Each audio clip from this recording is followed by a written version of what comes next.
হাত বাগানের মিয়াজাকি আম আমরা এই 6টা পেরেছিলাম। 7টার মধ্যে 6টা, এর মধ্যে 2টা আম আমরা নিয়ে এসেছি। আরেকটা আম কোথায় নিয়ে আসো তো রুশদা? তো নিয়ে এসেছি। এর মধ্যে ছোট আমটা আমরা কাঁচা অবস্থায় খাবো চিন্তা করতেছি। এই যে আরেকটা বড়, মাশাআল্লাহ, এটা আমরা রেখে দিচ্ছি, পাকলে খাবো। ছোটটা আমরা কাঁচা অবস্থাতেই খাবো। এইটা রুশদা একটু ধরো তো, আমি আমটা ছেলাই।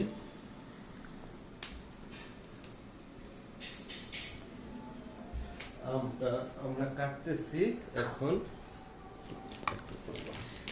বিসমিল্লাহ। আমটা কাটলে দেখেন এখানে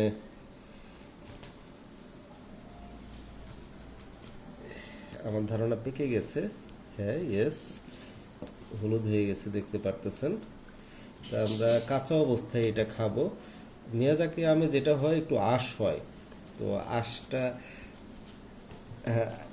একটু কাঁচা অবস্থায় মিষ্টি, এই অবস্থাটাই অনেক মিষ্টি থাকে, কাঁচা মিঠা আমের মতো।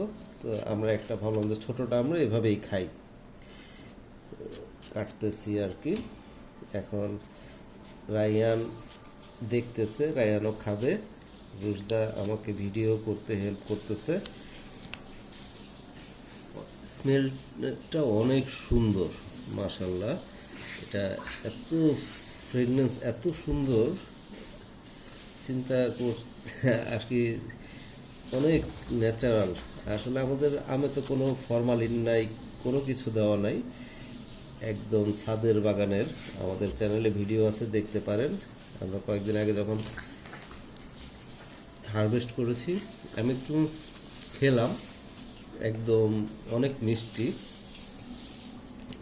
তো যেটা আশা করেছিলাম সেটাই, অনেক মিষ্টি। তো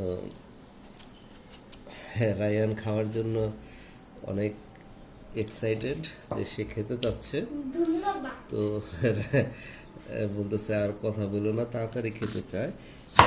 মাশাআল্লাহ, দেখেন এটা আমরা ফ্ল্যাশটা অফ করে দেখাই। কালারটা এর চেয়ে একটু ডিপ আর কি। নাও, হাতে নাও। এটা কেটেছি, এখন এই পাশটা কাটি। মাশাআল্লাহ। এখন আমরা এটাকে পিস করি। হ্যাঁ, 1 2 3 4, 1 2 3 4। আর এটাকেও আমরা, এটা স্লাইসটা আর একটু বড় করা যেত। এটাকে আমরা একটা পাতলা একটা স্লাইস করি। এটা রুশদা রায়ানকে দেই। আমাদের অনেক মিষ্টি, এটা অনেক মিষ্টি। তো আমাদের চ্যানেলটা সাবস্ক্রাইব করে রাখবেন। ধন্যবাদ।